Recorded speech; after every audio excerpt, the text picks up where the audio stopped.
2022 June மாதம் விஜய்க்கு 1.5 கோடி ரூபாய் அபராதம் விதிச்சிருக்கிறாங்க. அதற்கான நோட்டீஸ் கொடுக்கப்பட்டிருக்கு, அறிவிப்பு தெரிவிக்கப்பட்டிருக்கு விஜய்க்கு. இது எதற்காகனா 15 கோடி ரூபாய் அளவிற்கு வருமானத்தை மறைச்சிருக்கிறீங்க. ஸோ அதற்கான ஒரு பெனால்ட்டியா 1.5 கோடி ரூபாய் விதிச்சிருக்கிறாங்க. இதை எதிர்த்து விஜய் சென்னை ஹைகோர்ட்ல ஒரு வழக்கு தொடுக்கிறாரு. இந்த வாதத்திற்கு உள்ளாகவே நம்ம பார்த்தோம்னா, அப்படின்னா நான் வருமான வரி ஏய்ப்பு செஞ்சிருக்கிறேன், அதாவது ஒரு அமௌண்ட்டை நான் கணக்கிலே வராமல் மறைச்சிருக்கிறேன், கருப்பு பணமாக பதுக்கி இருக்கிறேன் அப்படிங்கிறத மறுக்கலை. நான் அப்படிலாம் பணமே வாங்கலை, என்கிட்ட அப்படிலாம் இல்லை, இது ஜோடிக்கப்பட்டிருக்கு இப்படிங்கிற மாதிரியான வாதங்கள்லாம் விஜய் தரப்பில் முன்வைக்கப்படலை அப்படிங்கிறது இந்த வாதங்கள் மூலமாக தெரிய வந்திருக்கு. சட்டப்பிரிவு 271 AAB கிளாஸ் 1 இது படி தான் விஜய்க்கு அபராதம் விதிக்கப்பட்டிருக்கு. எனவே விஜயனோட மனுவை தள்ளுபடி பண்ணணும் அப்படின்னு அதாவது நாங்கள் சட்டப்படி தான் பண்ணியிருக்கோம், ரூலெல்லாம் நாங்கள் பிரேக் பண்ணிலாம் இது பண்ணலை, சட்டத்தின்படி தான் பண்ணியிருக்கோம், அதனால் அவங்களோட கோரிக்கையை நிராகரிக்கணும்னு வருமான வரித்துறை சார்பில் பண்ணியிருக்கிறாங்க. இதில் முக்கியமாக சொல்லணும்னா, சரி அப்படியே அந்த வாங்கின பணத்தை எல்லாம் அப்போ அவர் எப்படி தான் கணக்கு காட்டியிருந்தாரு அப்படிங்கிற ஒரு கேள்வி வரும் இல்லையா? அதை அவர் எப்படி காட்டியிருக்கிறாருன்றது தகவலாக இருக்குன்னா, இந்த அனைத்து ரைடின் போதும் அந்த கண்டுபிடிக்கப்பட்டிருக்கு அது ஆவணங்களில் வராத அந்த பணத்தை அப்படிங்கிறதெல்லாம் அவர் தன்னோட ஆக மொத்தத்தில் இந்த ஒட்டுமொத்த விவகாரம் அப்படிங்கிறது விஜய்க்கும் தமிழக வெற்றி கழகத்திற்கும் அடுத்த ஒரு பின்னடைவாக, அடுத்த ஒரு சிக்கலாக உருவாகி இருக்கு. விஜய் தரப்பினுடைய அடுத்த கட்ட நகர்வு தான் என்ன அப்படின்னு கேட்டால், அவங்க நாங்கள் மேல்முறையீடு போகணும் அப்படின்ற மாதிரி ஹைகோர்ட்டில் கேட்டிருக்கிறாங்க. அவங்களுமே நீங்கள் மேல்முறையீடு பண்ணலாம், ஸோ இவங்க மேற்கொண்டு மேல்முறையீடு போவதற்கான சாத்தியம் இருக்கு. வேலை வேண்டுமா? ப்ளூ ஓஷன் இருக்கிறது. 10th 12th டிப்ளமோ டிகிரி படித்தவர்களுக்கு உணவு, தங்குமிடம், ESI, PF இன்சூரன்ஸ் உள்ளிட்ட சலுகைகளுடன் அனுபவத்திற்கேற்ற நல்ல சம்பளம் 15,000 முதல் 30,000 வரை. பெண்களுக்கு முன்னுரிமை. 2,000க்கும் மேற்பட்ட வேலை வாய்ப்புகள் உள்ளன. இப்போதே தொடர்பு கொள்ளுங்கள். Blue ocean. ஐத்தமிழர்கள் அனைவருக்கும் அன்பு வணக்கம். இன்னைக்கு முக்கியமான ஒரு வழக்கு விசாரணையில வழங்கப்பட்டிருக்கிற தீர்ப்பாக விஜய் அவர்கள் 1.5 கோடி ரூபாய் வருமான வரி ஏய்ப்பு செய்ததற்காக 1.5 கோடி ரூபாய் கட்டணும்னு சொல்லி வருமான வரித்துறை சொல்லியிருந்த அறிவிப்பு அப்படிங்கிறது ஏற்புடையது அப்படிங்கிற மாதிரி சென்னை உயர்நீதிமன்றத்தில் ஒரு தீர்ப்பு ஒன்று வழங்கப்பட்டிருக்கு. இது விஜய்க்கு எதிரான ஒரு தீர்ப்பாக அமைஞ்சிருக்கு. ஏன்னா அவர் வருமான வரி ஏய்ப்பு செய்திருக்கிறார், அதற்கான அபராத தொகையை அவர் செலுத்தியாக வேண்டும் அப்படிங்கிறது அந்த தீர்ப்பினுடைய சாராம்சமாக இருக்கிறது. 2015 புலி அப்படின்னு சொல்லி ஒரு படம் வெளியானது. அந்த படத்தோடு தொடர்புடையதாக பார்க்கப்படுகிற இந்த வழக்கு விசாரணையில் நடந்தது என்ன, ரைடின் போது நடந்தது என்ன, இது தற்போது இந்த தீர்ப்பு வெளியாகி இருப்பதன் மூலமாக அடுத்த கட்டமாக தமிழக வெற்றி கழகத்திற்கு என்னென்ன மாதிரியான ஒரு பாதிப்புகளோ, நெருக்கடிகளோ, அவப்பெயர்களோ ஏற்பட போகுது அப்படிங்கிறத இந்த வீடியோவில் பார்க்கலாம். முதலாவதாக இதில் பார்க்க வேண்டியது 2016-17 காலகட்டங்களில் விஜய் அவர்கள் தன்னுடைய வருமான வரி கணக்கை செலுத்துகிறாரு. அப்போது தன்னுடைய வருமானமாக அவர் குறிப்பிட்டிருந்தது அப்படிங்கிறது, அதாவது அந்த ஆண்டுக்கான வருமானமாக குறிப்பிட்டிருந்தது அப்படிங்கிறது 35,42,91,890 ரூபாய். சரி, இந்த இதை தாக்கல் பண்ணியிருக்கிறாரு. இதை ஆய்வு செஞ்ச வருமான வரித்துறையினர் 2015 அவருடைய வீட்டில் ஒரு ரைடு ஒன்று நடத்தப்பட்டது. அப்போது சில ஆவணங்கள்லாம் கைப்பற்றப்பட்டது. அந்த ஆவணங்களில் இருக்கிற டீட்டெயில்ஸோட இதையும் கொஞ்சம் கம்பேர் பண்ணி பார்த்துருக்குறாங்க. அதாவது இந்த வருமானத்துக்கான தொழில்கள், இந்த வருமானத்துக்கான சோர்சஸ் தான் அது முந்தைய ஆண்டுகளில் இருந்திருக்கா அப்படிங்கிற மாதிரியான ஒரு கம்பேரிசனாக தான் பார்க்கப்படுது. அப்படி ஒப்பீடு செஞ்சு பார்க்கும்போது அது கணக்கில் கொஞ்சம் இடிச்சிருக்கு. அப்போது அதன் மூலமாக தான் தெரிய வந்திருக்கு, புலி படத்துக்கு ஒரு 5 கோடி ரூபாய் அளவிற்கு அன்அக்கௌண்டடாக, அதாவது கணக்கில் வராமல் ஒரு கருப்பு பணமாக அவர் ஒரு 5 கோடி ரூபாய் வாங்கியிருக்கிறாரு. அந்த 5 கோடி ரூபாய் உட்பட ஒரு 15 கோடி ரூபாய் அவர் வாங்கியிருக்கிறாரு. இதை ஐடி கிட்டேருந்து மறைச்சிருக்கிறாரு அப்படிங்கிற விஷயம் தெரிய வருது. இது தெரிய வந்ததுக்கப்புறம் இதற்கான இந்த ஆய்வுகள் இதெல்லாமே வருமான வரித்துறையினர் அதற்கான நிறைய காலகட்டம் எடுத்துக்கிறாங்க.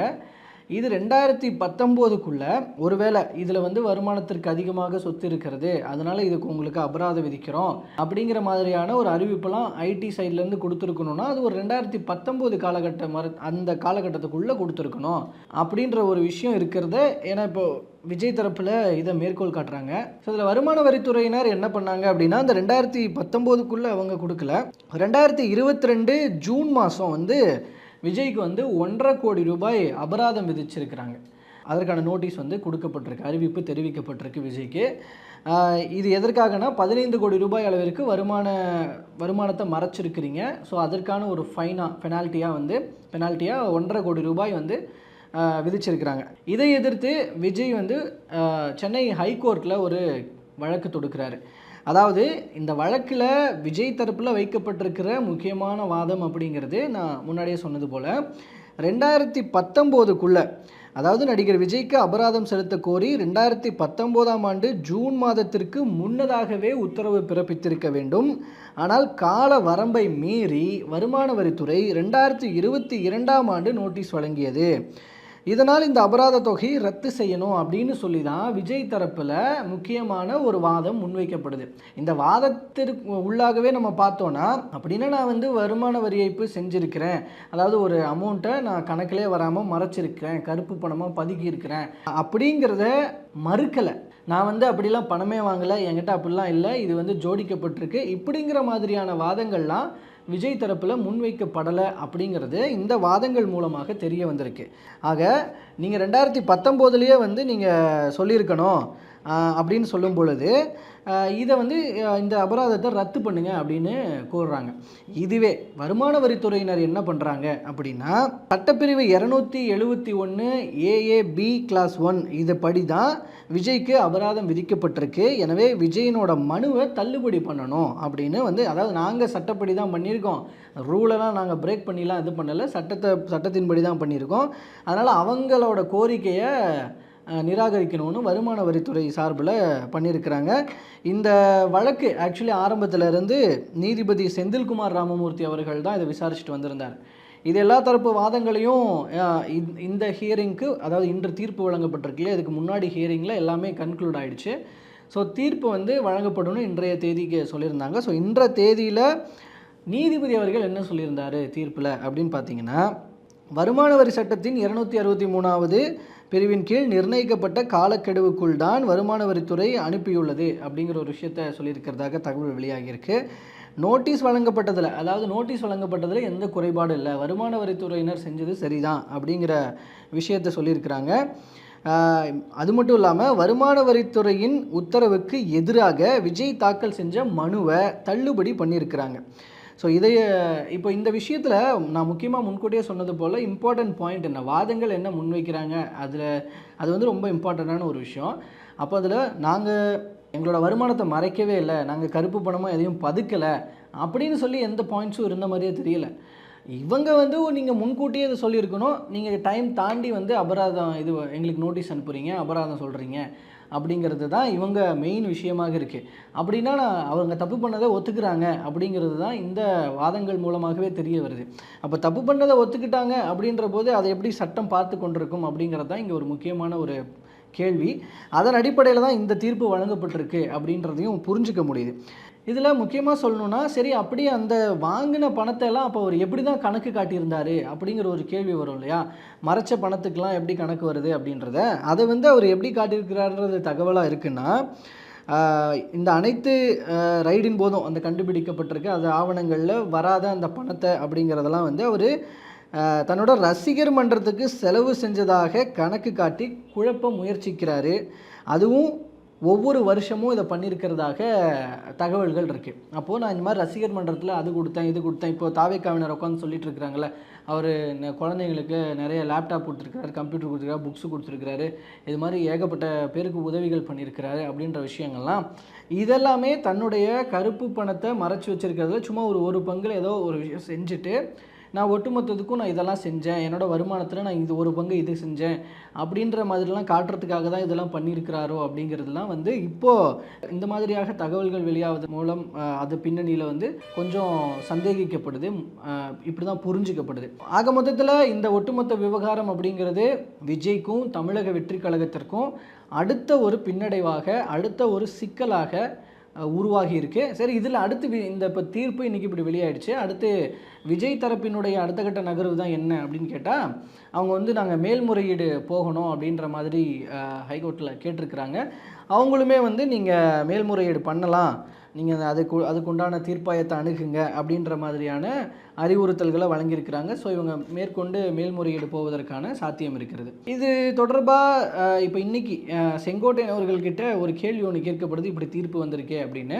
அவர் ஆனால் எதுவும் சொல்லாமல் சும்மா அப்படி கையை அப்படி ஆட்டிட்டு அப்படியே போயிட்டார். ஆனால் இதே செங்கோட்டையன் அவர்கள் இதற்கு முன்னதாக அவர் இந்த மாதிரி கருப்பு பணம் வாங்கியிருக்கிறாரு அப்படிங்கிறதுக்கு ஏதாவது ஆதாரம் இருக்கா அப்படின்லாம் கேட்டிருந்தாரு. அவரே வந்து இப்போ இன்றைக்கி எதுவும் சொல்ல முடியாத சுச்சுவேஷனுக்கு உள்ளாகி இருக்கிறார். இப்போது இந்த ஒட்டுமொத்த விவகாரத்தை தாவேக்காவினர் எந்த பாயிண்ட்ஸ் எல்லாம் வச்சு டிஃபெண்ட் பண்ண போகிறாங்க அப்படிங்கிறது தெரில. என்ன நீதித்துறை வந்து பாஜக ஆட்டு விற்கிறது அப்படின்னு சொல்ல போகிறாங்களா, என்ன சொல்ல போகிறாங்க அப்படிங்கிறதெல்லாம் அது இனிமேல் அவங்க ஊடகங்களில் பேசும்போது தான் தெரிய வரும். இதற்கு விஜய் அவர்கள் என்ன பதில் சொல்ல போகிறாரு அப்படிங்கிறது. ஏன்னா இவ்வளோ நாளாக இது தொடர்பாக கேட்கும் போதெல்லாம் வந்து இல்லை கோர்ட்டில் கேஸ் போயிட்டுருக்கு, அதனால் அதை பற்றி பேச விரும்பலை அப்படின்னு தான் சொல்லிட்டு இருந்தாங்க. ஸோ இப்போ அடுத்து என்ன பண்ண போகிறாங்க அப்படிங்கிறத பொறுத்திருந்து பார்க்கலாம். இதில் தொடர்ந்து நான் முன்கூட்டியே சொன்னது போல் ஜனநாயகன் விவகாரம், கரூர் சிபிஐ விசாரணை, இது மாதிரி அடுத்தடுத்து தேர்தல் நெருக்கத்தில் தாவேக்காவினருக்கு ஒரு நெருக்கடியான சூழல் போயிட்டு இருந்தாலும் கூட அவங்க ஒரு பக்கம் தேர்தல் வேலைகளை பார்த்துட்ருக்கிறேன் அப்படிங்கிற ஒரு விஷயத்தையும் முன்வைக்கிறாங்க. இப்போ இன்றைக்கி கூட விருப்ப மனுலாம் விநியோகிக்கிறாங்க. ஸோ இதெல்லாம் ஒரு பக்கம் போயிட்டுருக்கும்போது இந்த பிரச்சனைகளை எப்படி ஹேண்டில் பண்ணிக்கிட்டு இந்த பக்கம் மக்கள் மத்தியில் தாவேக்காவை கொண்டு ரீச் பண்ண போகிறாங்க அப்படிங்கிறது. அது ஆல்ரெடி ரீச் ஆகிட்டு தான் இருக்குது, அதில் எதுவும் இல்லை. பட் இந்த மாதிரி விஷயங்கள் மூலமாக அடுத்து நெகட்டிவாக போய் ரீச் ஆகிற சூழலும் அமைஞ்சிரும் அப்படிங்கிறது தான். ஏன்னா இப்போ இதில் இவர் பாஜக, திமுக, அதிமுகன்னு எல்லா கட்சிகளுக்கும் அகைன்ஸ்டாக பேசிகிட்டு இருக்காரு. இப்போ எல்லா கட்சிகளுக்குமே இது வந்து இந்த பாயிண்ட் வந்து அவர் மீதான ஒரு மிகப்பெரிய தாக்குதலை தொடுக்கிறதுக்கான ஒரு ஆயுதமாக மாறி இருக்குது இந்த தீர்ப்பு. ஏன்னா முக்கியமாக அவர் ரீசண்டாக நிர்வாகிகள் மத்தியில் பேசும்போது அவர் பேசின ஒரு விஷயம், ஊழல் இல்லாத ஒரு ஆட்சியை கொடுப்பேன், எனக்கு காசு பணம் அதெல்லாம் தேவையே இல்லை அப்படின்ற மாதிரிலாம் பேசியிருந்தார். அதாவது ஊழல் இல்லாத ஒரு ஆட்சியை கொடுப்பேன் அப்படின்னு சொன்னார். இப்போ இவரே வந்து இப்படி கருப்பு பணத்தை எல்லாம் அதாவது தன்னுடைய வருமானத்தை மறைச்சி இந்த மாதிரிலாம் பண்ணியிருக்கிறாரு அப்படிங்கிறத வந்து எதிர்கட்சிகள் இப்போ இவர் எப்படி ஊழல் இல்லாத ஆட்சியை கொடுப்பாரு, இப்போ இவரே ஊழல் தான் செஞ்சுருக்கிறாரு அப்படின்னு தான் இப்போ கொண்டுட்டு போகிறாங்க, பேச போகிறாங்க. ஸோ இதுக்கு மக்கள் மத்தியில் தாவேக்காவினர் என்ன பதில் சொல்ல போகிறாங்க, விஜய் அவர்கள் எப்படி இதை சமாளிக்க போகிறாரு, இதெல்லாம் அவரோட அடுத்த ஸ்பீச்சில் தெரிய வரும் அப்படின்னு எதிர்பார்க்கலாம். ஸோ இந்த விவகாரத்தில் உங்களோட பார்வைகளும் கருத்துக்களும் என்ன, கமெண்ட்டில் பதிவு பண்ணுங்கள். மறுபடியும் அடுத்த ஒரு நிகழ்வில் அது தொடர்பான தகவல்களோடு உங்களை நான் சந்திக்கிறேன். நன்றி.